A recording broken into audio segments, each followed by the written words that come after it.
guys, welcome back to my channel. In this tutorial, I'm going to show you how to make some cake donuts.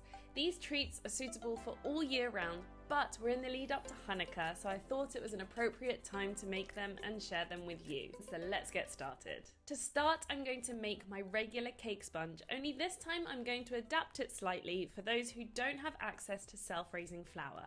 As usual, I'm starting off with some melted butter, along with some sugar and a small amount of vanilla paste, and start mixing this together.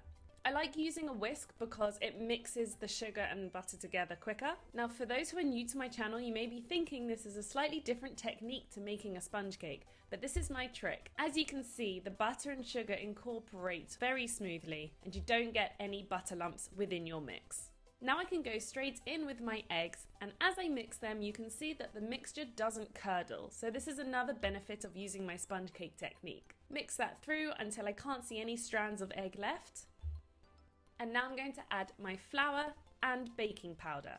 So I'm actually using cake flour. It's quite a specific flour and appreciate that not everyone has access to it, but this works just the same as regular white flour. Cake flour has slightly less gluten in it, which means that you can mix it without developing too much gluten and make your cake batter really tough. I did do a few experiments and using this flour made the best results. And you can see how beautifully smooth this batter is. Now the batter's done, I'm going to leave it to the side and prepare my donut tin. So here I've got a specific donut tin. Now this will work in any sort of donut tin, whether it's larger donuts or smaller donuts, but the trick is to prepare the tin correctly.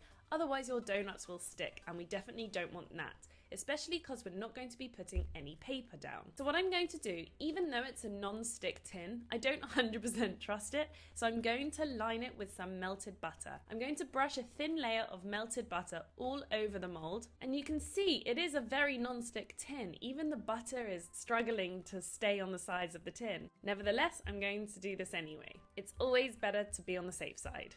And now I'm just going to bring in some paper because I'm going to introduce some flour, and I want to make as little mess as possible. I'm going to sprinkle some plain flour over that melted butter, and this is going to form a non-stick coating. So this is a great trick if you're ever making a shaped cake in larger tins as well, that you may not necessarily be able to line with paper. Once I've got an even covering of flour, I'm going to make it even thinner and more even by tapping the tray so there's an even coating, and then finally tapping it upside down to release all the excess flour. And I'm tapping it directly onto the paper, which will make the cleaning up afterwards that little bit easier. And you can see it's a perfectly lined tin. There are larger lumps of butter, but I'm not too worried about that. And now I can just neatly clean away this excess flour and reuse it. And now it's time to fill the tin. So because you need to control how much batter is going in each donut ring, I'm going to use a piping bag. So I'm going to put a piping bag into a measuring jug, and then I have my hands free so I can fill the piping bag with the batter. I've cut a small hole in the end, and now is the slightly tricky part. It's filling the tins. So very carefully, I'm going to pipe the batter into the tin, but only fill each ring just over halfway. If you overfill these rings, what will happen is that the cake will rise too much and you'll lose that hole in the middle. So this took me a few tries to get used to underfilling the tin, so I maintain that donut ring shape.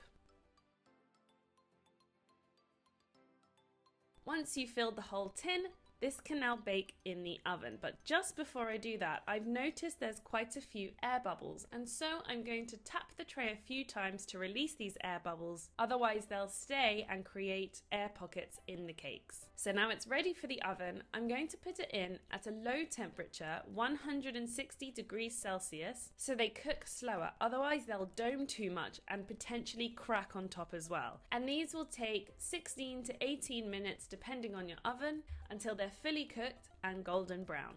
And as you can see, the cakes have cooked perfectly. I can still see the centers of each donut, which means they haven't risen too much, so I've put the perfect amount in. They're springing back at me when I touch them, and now it's time to leave them in the tray just for a couple of minutes. Firstly, the tray is extremely hot, but also if you try and outturn these too soon, they can break.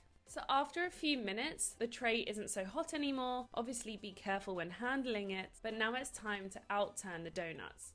So I'm actually going to put the cooling rack on top and flip the tray, give it a little tap and shake, and hopefully, yes, they've all come out and haven't stuck to the tray. Just look how perfect that shape is. I actually prefer the underside where the cake has touched the tin because I think it's cleaner, but you can decide which side you want to put on display. Like with any cake, you want to leave these to cool completely before adding any buttercream or topping, otherwise the buttercream will just melt. So I'm going to leave these to the side for about an hour and prepare some buttercream and decorations. So I know piped buttercream isn't a traditional donut topping, and you can always dip these in a glaze, a mixture of milk and icing sugar for example. However, I also just got these incredible sprinkles, and so I mixed up some of my Swiss meringue buttercream and coloured it so I can match the sprinkle palette. I've got a few different shapes of star tips on the piping bags, and like I said, I've also got these gorgeous sprinkle mixes, so I think these donuts are going to look really special. So I want to match the buttercream and sprinkles and keep it within theme. So I'm going to go on with some pink buttercream in a small star tip and pipe on very small rosettes and a few stars. And there's a bit of turquoise in the sprinkle mix, so I'm going to go on with a little bit of blue. And then fill in the gaps with some peach. Then I can start adding the sprinkles.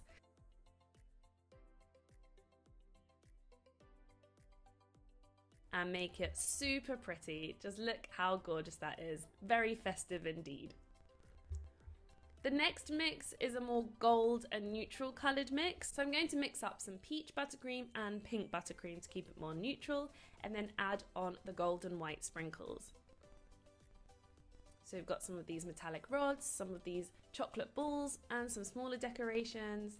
Again, gorgeous.